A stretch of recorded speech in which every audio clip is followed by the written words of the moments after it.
saveur divine. Cette bonne nouvelle du royaume sera prêchée dans le monde entier pour servir de témoignage à toutes les nations.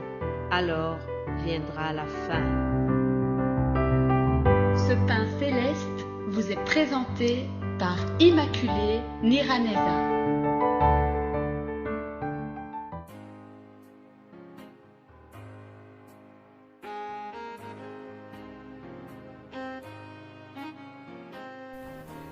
Shalom, shalom, toi qui écoutes l'émission Saveur Divine. Shalom à toi qui partage ce message autour de toi quand tu es édifié par la parole de Dieu. Shalom à vous tous qui priez pour les serviteurs et les servantes de Dieu qui vous partagent la bonne nouvelle au travers ce ministère Saveur Divine. Que Dieu vous bénisse abondamment. C'est au nom de Jésus-Christ, le ressuscité, que je vous salue. De mon côté, je bénis Dieu pour le souffle de vie qu'il me donne encore.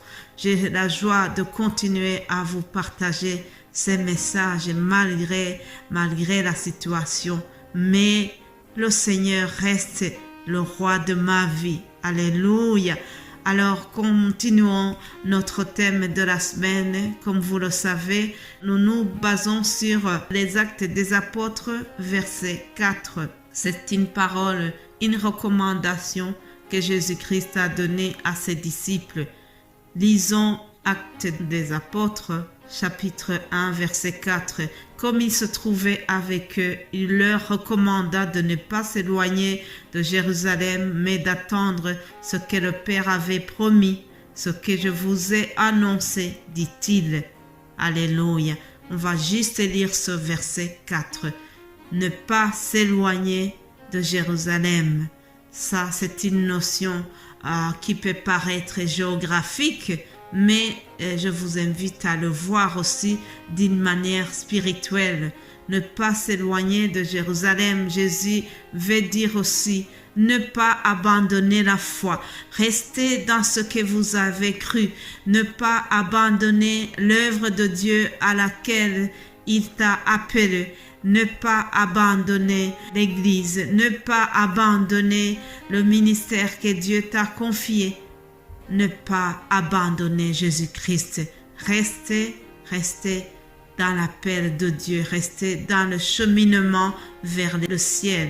C'est ça le fait de ne pas abandonner, ne pas quitter Jérusalem. Pendant qu'il était avec eux, Jésus-Christ a fait beaucoup de choses. Il a fait des miracles devant leurs yeux. Il a enseigné. Il avait chaque fois des foules qui le suivaient et Jésus-Christ a prêché. Mais aussi pour ses amis proches et pour ses apôtres, Jésus-Christ avait l'occasion de leur parler en intimité et il leur donnait des promesses. Il leur a donné la promesse, notamment la promesse de la paix.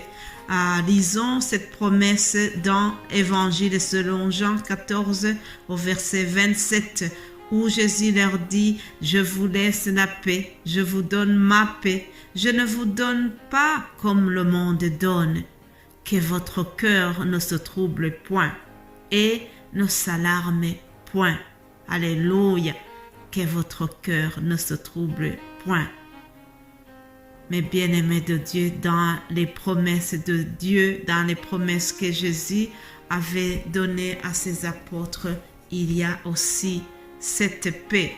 Nous avons besoin d'une paix spéciale, la paix venant de Christ, une paix qui ne dépend pas des circonstances.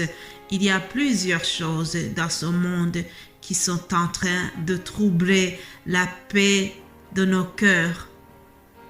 Les bruits de guerre partout, l'inflation, les maladies. Il y a plusieurs choses qui viennent nous perturber. Et Jésus-Christ qui voit loin, qui connaît les choses avant qu'elles arrivent, savait que nous allons manquer la paix dans ce cheminement vers le ciel. Alors il a anticipé parce que il savait que les disciples auront besoin de sa paix. Oui, il savait qu'ils vont être dans la frustration lorsqu'il va être arrêté, lorsqu'il allait mourir. Il savait bien que les disciples seront troublés et il savait à l'avance qu'ils auront besoin d'une paix venant de lui-même, la paix venant du Maître. La paix de Jésus-Christ a été annoncée dès sa naissance. Lorsqu'il est né, les anges ont entonné un chant pour dire « Gloire à Dieu dans les lieux très hauts et paix sur la terre parmi les hommes qui l'agréent. » Alléluia. Ça, c'est un cantique que les anges ont entonné lorsque Jésus-Christ était né. Parce que Jésus-Christ qui vient de naître, c'est le roi de la paix. C'est pour cela que les anges ont annoncé déjà la paix lorsqu'il est arrivé sur la terre. Mais bien-aimés de Dieu, il y a plusieurs choses qui peuvent nous empêcher d'avoir la paix. Lorsqu'on a péché, lorsqu'on n'est pas en bon terme avec le Seigneur, on le sent. Le signe principal qui montre cela, c'est qu'on n'a pas la paix dans son cœur. Oui, il y a une paix spéciale que nous avons besoin. Jésus-Christ est notre paix. Lorsque l'apôtre Paul s'adressait aux Éphésiens, chapitre 2 au verset 14, il a dit quelque chose que j'ai beaucoup aimé. Il a dit ceci: car il est notre paix. Il, c'est Jésus-Christ, car il est notre paix, lui qui de deux n'en a fait que un, et lui qui a renversé le mur de la séparation, l'inimitié. Alléluia, alléluia. Jésus-Christ a renversé le mur de la séparation qui nous séparait du Dieu le Père céleste. C'est lui qui est venu être le médiateur entre nous et Dieu. C'est lui qui est venu rétablir la bonne relation. C'est lui qui est venu rebâtir la paix qui manquait entre nous et Dieu. Alléluia. Dans le livre des Actes des Apôtres, nous voyons l'apôtre Pierre qui est envoyé dans la famille de Corneille. C'est dans les Actes des Apôtres chapitre 10. Je ne vais pas rentrer dans les détails de ce chapitre, mais je voudrais que vous reteniez juste une petite chose de cette histoire. C'est des paroles que Pierre a prononcées lorsqu'il était dans cette famille. Il a tenu un long discours et parmi ce discours, j'ai vraiment trouvé une phrase qui nous parle de la paix de Jésus-Christ.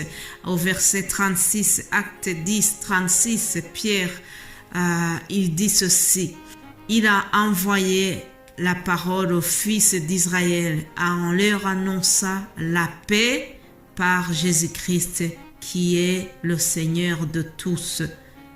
Dieu le Père a envoyé la parole aux fils d'Israël en leur annonçant la paix par Jésus-Christ qui est le Seigneur de tous. Alléluia, mes bien-aimés de Dieu.